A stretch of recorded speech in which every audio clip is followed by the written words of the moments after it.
नमस्कार साथियों, मैं कुंदन झा आप सभी का स्वागत करता हूं वीणा पानी संस्कृत क्लासेस में। साथियों, आज हम लोग अलंकारों के श्रृंखला में समासोक्ति अलंकार पढ़ने वाले हैं। यह भी एक अर्था अलंकार ही है, समासोक्ति अलंकार, जहां पर समास की मुख्य भूमिका होती है। साथियों, यह जो समासोक्ति अलंकार है यह रूपक अलंकार से कुछ साम्यता भी रखता है, इसलिए बहुत बार इन दोनों में संदेह की स्थिति बन जाती है। आपको इनका उदाहरण कुछ चीज़ों में डिफरेंट दिखेगा, दोनों में डिफरेंस दिखेगा, लेकिन उसको पकड़ना या उसको पहचानना थोड़ा कठिन हो जाता है। साथियों, आज हम इस भेद को भी समझेंगे और समासोक्ति का क्या स्वरूप है, जिससे आप भविष्य में यदि कोई प्रश्न आता है आपके सामने में तो आप उससे भ्रमित नहीं होंगे और उसका सही उत्तर करके आएंगे। इसलिए मैं इस अलंकार को आज अति विस्तार से और स्पष्ट तरीके से आपको समझाने का प्रयास करूंगा। तो चलिए साथियों, बिना समय गवाए हम लोग यह शुरू करते हैं।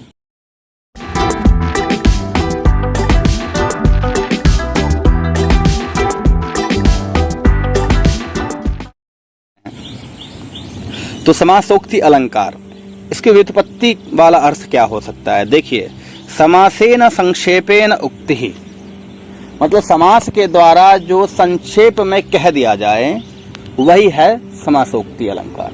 वहां क्या होगा? वहां होगा समासोक्ति अलंकार। यह तो व्युत्पत्ति समझ में आ रहा है। सूत्रार्थ क्या लिखते हैं आचार्य मम्मट? परोक्तिर्भेदकैः श्लिष्टैः समासोक्तिः। परोक्तिः भेदकैः, भेदकैः नाम इससे जो पहले कहा गया है श्लेष युक्त, भेदकैः शब्द यहाँ पर क्या है? श्लेष युक्त जो विशेषण है, ठीक है, श्लेष युक्त विशेषणों के द्वारा जो पर उक्तिर, मतलब पर मतलब अप्रकृत, अप्रकृत व्यवहार का कथन जो कर दे वही है समासोक्ति अलंकार। जहां ऐसा कुछ दिखे तो वह हो जाएगा समासोक्ति अलंकार। साथियों, अभी कुछ और स्पष्ट हो जाएगा। यह सूत्रार्थ हुआ। अब देखते हैं वृत्ति में क्या लिखते हैं आचार्य। वृत्ति में लिख रहे हैं आचार्य, प्रकृतार्थ प्रतिपादक वाक्येन श्लिष्ट विशेषेण माहात्म्यात् न तो विशेष्यस्य सामर्थ्यादपि यद अप्रकृतार्थस्याभिधानं सा समासेन संक्षेपेन अर्थद्वय कथनात् समासोक्तिः। साथियों, आप यहां देख रहे होंगे, पहला में लिख रहे हैं यह प्राकृतार्थ प्रतिपादक वाक्येन, प्रकृतार्थ प्रतिपादक वाक्येन श्लिष्ट विशेषेण माहात्म्यात् न तो विशेष्यस्य सामर्थ्यादपि। क्या मतलब हुआ इसका? प्रकृतार्थ प्रतिपादक, प्रकृतार्थ मतलब प्रकृत अर्थ के, मतलब क्या हो गया यहाँ पर? उपमान। प्रकृत मतलब क्या होता है? उपमान। आप यदि पिछली वीडियो नहीं देखे होंगे रूप का अलंकार का, तो वहां पर हमने बताया है जो प्रकृत क्या है और अप्रकृत क्या है। तो प्रकृत मतलब क्या होता है? उपमान।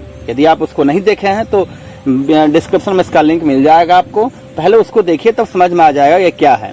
तो प्रकृतार्थ प्रतिपादक वाक्य न मतलब उपमान के प्रतिपादक वाक्य के द्वारा श्लिष्ट विशेषेण माहात्म्यात्, श्लेष युक्त विशेषणों के प्रभाव से, न तो विशेष्यस्य सामर्थ्यादपि, न कि विशेष्य के सामर्थ्य से, ठीक है, यहाँ ये ध्यान रखना, न तो विशेष्यस्य सामर्थ्यात् यद अप्रकृतार्थस्य अभिधानम, जो अप्रकृत अर्थ का अर्थात उपमेय के अर्थ का कथन करता है।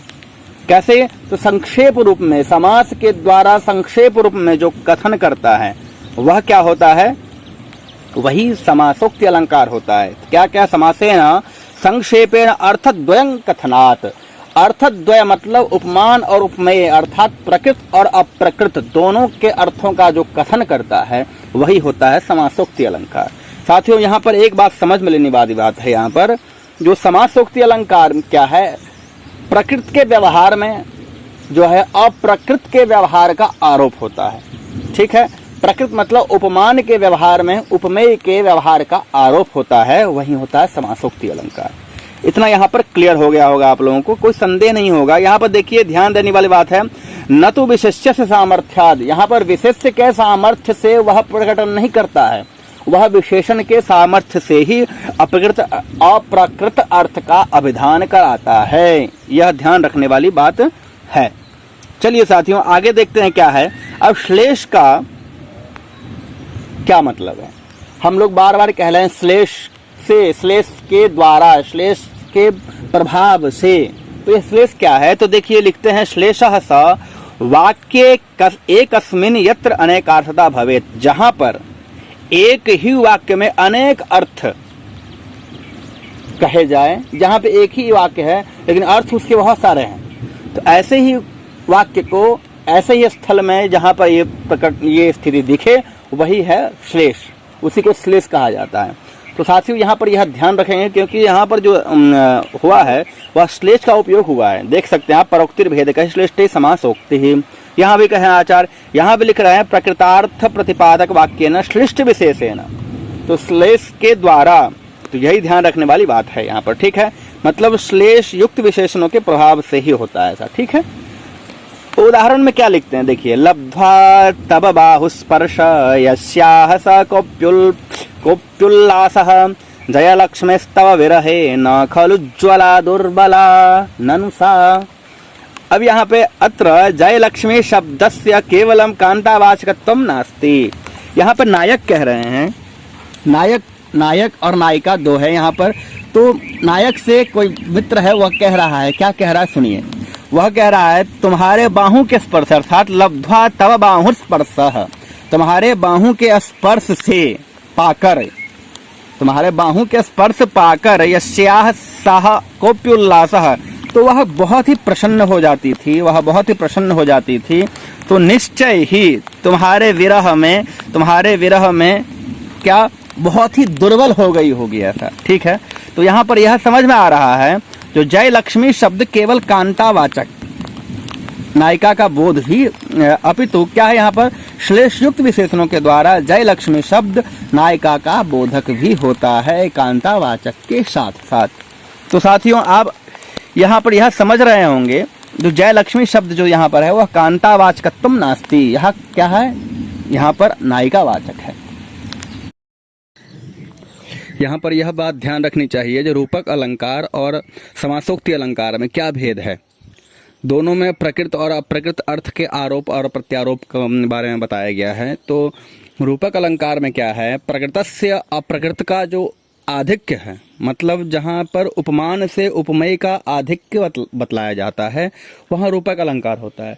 परंतु यहाँ पर क्या है, प्रकृत के व्यवहार में अप्रकृत के आरोप को बताया जाता है यहाँ पर, और उसको भी समास के द्वारा बताया जाता है, तो उसको कहते हैं समासोक्ति अलंकार। यही है इन दोनों में मुख्य भेद। इसी के साथ आज का यह जो हमारा समासोक्ति अलंकार है यह संपूर्ण हुआ। साथियों यदि आपको कहीं पर कोई संदेह है तो हमें कमेंट बॉक्स में कमेंट करें, आपको मैं उसका उत्तर यथा समय देने का प्रयास करूंगा। चलिए साथियों, तो तब तक के लिए आज्ञा दीजिए, फिर मिलते हैं अगले नए वीडियो में नए अलंकार के साथ। जय तो भारतम, जय तो संस्कृतम, धन्यवादाः।